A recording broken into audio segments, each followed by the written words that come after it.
Hey everyone. So I wanted to come online here today, and as I'm doing every day at 10:30 for my author speaker page, and just talk a little bit about how I'm managing this and maybe how you're managing this. If you're watching, I would love to see some hearts, see some likes, see some comments, anything just to let me know that you're here. And I'll let you know a little bit about what my day looks like. So I am the kind of person who, when I feel overwhelmed, when I feel stressed, when I feel a lack of control, what I like to do is create some form of structure. I'm just like a systems and structure person because while I can't control all of what's happening out there, what I can control is all that's happening in here. And so my kids went to Montessori school until they were in sixth grade, and Montessori has this 3-hour work block. So you go in the morning and you greet all your friends, you do your little handshakes and you sing your little songs, and then there's a 3-hour work block where you can work on any of the materials that you need to that are sort of on your progress chart. And then after that, then there's like lunch and there's more songs and there's painting and there's running around the yard and all of that stuff. But the 3-hour work block is sort of the sacred idea for Montessori. And what I've come to realize is that right now, I would love to have an unbelievable amount of focus. I would love to be able to like be super productive and work all day. But the truth is, there are things that I need to do around the house that I didn't used to have to do around the house. And there's loads of groceries I need to buy because my teenagers eat a lot of food. Who knew they ate so much food? And there's just stuff that has to happen to like keep the trains moving here. So um, I've given myself 3 hours, and I have this idea that from 10 to 11, I do stuff with you guys. I do stuff that nurtures my community, that frankly nurtures my soul. I show up for the people that I love who have shown up for me. And so from 10 to 11, I spend time interacting with this community. And then at 11, I'm part of a group of writers that we all get together and we literally turn our cameras on, our webcams on, and we sit and we write. And we talk for the first 2 minutes about like a writing tip, and then we write for 25 minutes. And at the bottom of the hour, we talk again about, how we're doing and what our progress is. And then at the top of the hour, we talk again. So it's like tip, 25 minutes, check in, 25 minutes, accountability. And there's no other talking. Everyone's microphones are on mute. But like, you don't just sit around like it for whatever reason, knowing that your camera's on me, even if you're not even looking at your screen, if you're looking at your Microsoft Word and you're not looking at the actual Zoom, I know that you're there. So it's kind of like getting together and having this great accountability moment. So if you have a need for having accountability, I recommend, we can't all go to the same room right now, but we can be in the same room. So that's my 11 to 12 hour. And then from 12 to 1, I'm part of a community of a bunch of speakers, and we get together and we just like on Zoom, it's like a little Brady Bunch, with all of us in our little windows, and we kibitz, we complain, we whine, we cheer, we laugh. Yesterday, we were all showing photos and videos of ourselves in our very first time on stage. And, we had people that were showing pictures of themselves with like, men with long hair wearing like giant 90s clothes. We had a guy who's lost 100 pounds, but like back before he had. I showed a picture of myself in the Oval Office with Bill Clinton wearing transitional lenses. Oh, not a good look at all. So yeah, that's what I'm trying to do right now. And I know that if I have to be here and be present for all of you, all of my friends at 10, and then, coming here at 10:30 and spending time with all of you, I know that that means I then have to get stuff done beforehand. So I got up this morning and I exercised, and I had to go to the grocery store to, pick up a prescription and, do a last run for produce and a whole bunch of, stocking my freezer with frozen chicken. We're gonna be eating chicken until we're blue in the face. But I knew that if I had to do those things, and if I wanted to do those things before the grocery store got crazy and busy, then I had to get up and get it done. So knowing that I had to be here at 10, and knowing that I was looking forward to seeing my community, and knowing that I was looking forward to seeing all of you, that really helped me to go like, okay, well, if I backtrack, if I got to do that, and I got to do that, and I got to do that, that means I have to start at this hour. So I got up and I did it because being here with all of you was super important to me. And if you're having a hard time trying to figure out what you want to do and getting motivated to like get up, I said this yesterday, I don't think that the trick is like getting up and putting on professional clothes. I mean, again, I'm wearing jeans, and the only reason that I'm not wearing yoga clothes is because I had to actually go out in public. I don't think you have to get up and have, professional clothes. I think you have to have something that you're looking forward to doing. So what's the community that you want to serve? Where do you want to be? Who do you want to be? Think about those things, because if you're thinking about those things and you shape your day in a way that allows you to show up for those people, to show up for, those values, you're going to be super excited to get up and do it. And your day will shape itself, and it will no longer be this sort of formless day. I think we have a lot of days and we have a lot of weeks and a lot of months where we're going to have to be thinking about life in this way. And so figuring out some way to give yourself structure that works for you will help you to make it feel a little less endless. So I keep seeing online people posting things like, when Isaac Newton was quarantined, he discovered gravity. And when Shakespeare was quarantined, he wrote King Lear. And okay, that's awesome for them, right? Maybe you'll discover gravity. Maybe you'll write King Lear. Maybe you'll have this grand opus. You'll write your next book. You'll build your next business. You'll create some, new innovation or invention. That would be amazing. But maybe your grand opus is just discovering, how amazing your family is remembering how much you love to cook. For me, it's going to be picking up my drumsticks and finally like getting past the like spastic point and actually maybe having a little bit of skill.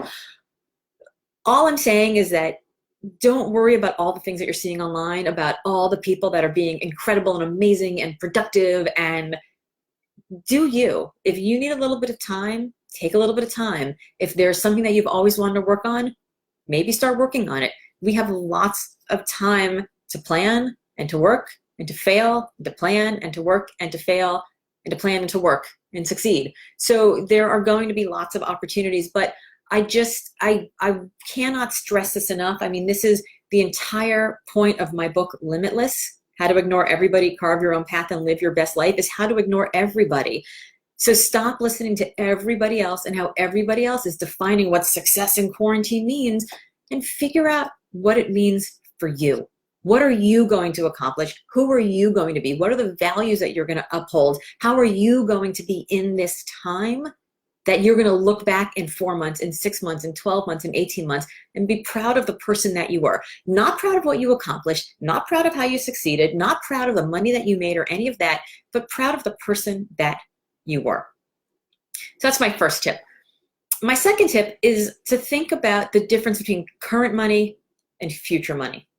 So I spent the winter working on an online course, and my plan was to launch that course on April 2nd, right when the paperback comes out. Yay! My paperback, by the way, is exclusive in airports for the month of March. Yeah, go get it. Nobody's getting it. It's not happening. So much for that, right? I mean, what's that expression? Man plans, God laughs. Well, hardy har har, that's not happening. So no paperback, no online course, no speaking. My business is dead as a doornail, right? I'm like Shackleton in the ice. We're not going anywhere until winter thaws. It's just, we're stuck. So I could spend all this time looking at all these people online where they're like, how to maximize your revenue now, and how to sell online courses, and how to like milk your customers for every last dime you can possibly get right now. And yeah, I get it. Like, we all have rent to pay. We all have groceries to buy. We all have bills. I get that there is the reality of economics. I get it. We're all in the same shitty boat right now. That said, if there is no current money, because people are not spending money on anything that's not, medicine and groceries and toilet paper, stop trying to sell them things, right? If you are running a small business, stop trying to sell people things, unless it's actually things that people are actively interested in and wanting and buying. But if you spend your time pushing and pushing and pushing and trying to sell them something they don't want, all that you are selling is your own bad reputation. So here's my advice. Here's what I'm doing. You can take it or not. Your mileage may vary. But for me, here's what I'm doing. I'm taking the online course and I'm going to give that fucker away for free for the entire month of April. And then come May, I'm going to sell it. Now, that may be June, that may be July, it may be October, I don't know. I reserve the right to call an audible on the field on this one. But my thinking is this. There is a thing that I do very well. And that's not a humble brag. That's like a true, actual truth brag. I am very good at helping get people unstuck, get them out of their way, and achieve great things. My course is designed to do exactly that. I used to charge a shit ton of money to do it before coronavirus. If I didn't feel confident about what I was doing, I shouldn't have been charging all that money. I felt confident about it then. I feel confident about it now.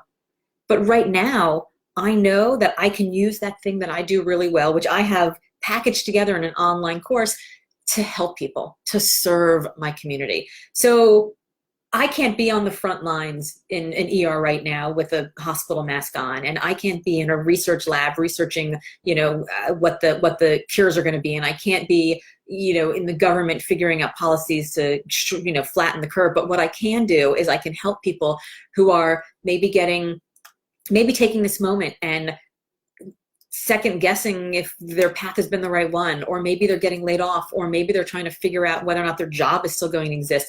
And I can give them that thing that I do really well. And I can serve them. I can be of service to them by giving to them for free. Now, there are lots of people who are like, that's crazy. Why don't you just charge $20 or $99 or whatever? But I don't want to do that because I want to serve. It feels good for me. It feels good for my soul. It is one thing that I can keep doing. And I know that the best way to feel better in a time of crisis for me is to form some sort of structure. And the second best way is to use that structure to serve other people. So I'm going to give it away for free. I'm going to serve. But I'm not going to just serve blindly. I also know that there's a strategic component to this also. I've realized that in a month or in 3 months or in 6 months, I'm going to have not just 3 people who have taken the course and tested it with me, but I might have 300 or 3,000. And then I'm going to go back to those people and I'm going to say, hey, by the way, did you like the course? Was it good? Did it help you? Are there other people you think it might be able to help? Here's an affiliate code. And if they sign up, you'll get a little bit of money too. So in 3 or 6 or 9 or whenever I send this out there, I'm going to have served all these people and not made any money because current money is worth 0. But I'm going to have an army of champions and proselytizers and ambassadors who are going to be getting me and getting themselves more future money. And I believe that future money is worth more than current money every day of the week. So if you're running a small business, if you're worried about what's going to happen because suddenly you can't sell anything, you can't serve anything, you can't do anything, I would ask you, are there things that you can do? Are there products that you can develop? Are there services that you can put together? Is there anything that 6 months ago you were thinking to yourself, God, if only people would give me a chance to help them in this way, they'd see how truly amazing I am. Well, if you were thinking that now, your time is now. This is the moment to put those things out there, to give them away for free because you got nothing else to do. So you might as well develop these projects, develop these products, develop these processes, and start serving other people with them. And you may find that people are like, oh, this is a solution to a problem I didn't even fully comprehend that I have. I didn't realize that I can't live without this thing. And then when the money starts flowing again and people are around, they're not only going to love your product and want to use your product and want to buy your product, they're going to be so happy and so grateful to you for serving them in their time of need that they're going to shout from the rooftops about it. So yeah, am I freaked the fuck out about this? Absolutely. Am I grieving the fact that this business that I spent the last 2 years building is gone? Yeah, 100%. But I'm going to channel that anxiety into a longer range view and knowing that there's P&L that's not just this week, this month, this quarter, but I'm just going to try to look at my year. And if I have to sacrifice and scrimp and save in order to figure those things out now so that I can extend it for the year, knowing that my year is going to include future money and not just current money, and that future money is going to be worth more than current money, maybe at the end, things will work out. So that's how I'm handling it. I would love to hear from you if you've got other ideas, if there are things that you're doing, how you're handling your businesses, how you're handling your careers, how you're handling your families. I'm going to try to be on here every day. If you guys think this is helpful, leave me some comments, leave me some hearts, leave me some likes, leave me some questions of things that you want me to discuss. And as long as you guys keep showing up, I'm going to keep showing up. So that's it for now. I will see you on Monday at 10:30 Eastern Time. Bye, everyone.